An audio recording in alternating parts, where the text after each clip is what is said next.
Welcome back to Everleigh. Let's jump straight into 9.3.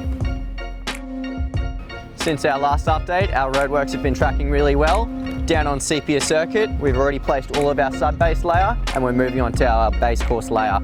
We've also come through and laid all of our curb and channel for this particular road. We're using a few different curb types at Everleigh across this stage. This one right here is our barrier curb and channel, and it does exactly what the name says. It's a barrier to stop people mounting the verge. This profile here is one of our rollover curb and channels. It has this smooth transition from top of curb down to the invert and is great for residential areas and tying into your driveways. And finally, we have our invert curb. This particular curb type is great for car parking bays as it captures both the water runoff from the car parking bay as well as the road. Our sparkies have been busy. They've already come through and placed all of the electrical conduits across 9.3.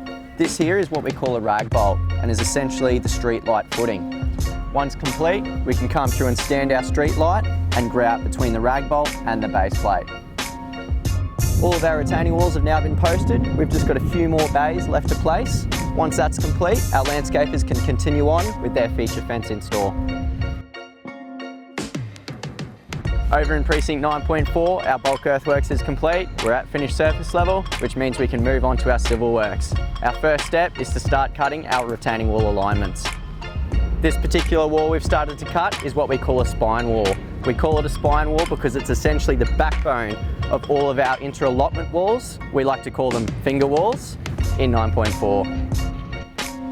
Down at the park, all of our car parking bays and the road has now been asphalted.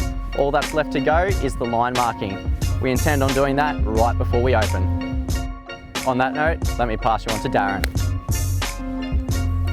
Thanks, Callum. That's how it's done. Welcome to the park. Let's go. Since I saw you last, as you can see, the amenities block is now in place and the boys have been busy prepping for concrete pours. As you can see here, the boys are getting all their heights ready for our concrete pour. All our heights through this area need to comply with the disability standards. As part of the disability ramp, we'll also be installing a brand new drinking fountain. And where I'm standing now is the pad where the new double bin enclosure will go, which will help keep our parks clean and tidy. Down at the seating, we're getting ready for our first pour.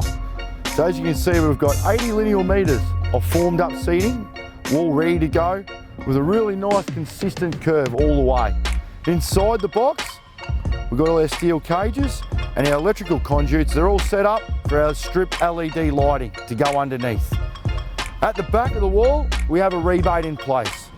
Once this rebate's stripped, it'll form up an edge for our synthetic turf to run into. Once we've poured and stripped the first wall, we'll repeat the same process for the next 3 tiers.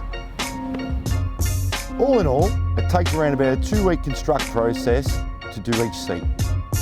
Finally, as you can see, we're starting to get our subgrade prep ready for our pathways around our field and our drainage is in place.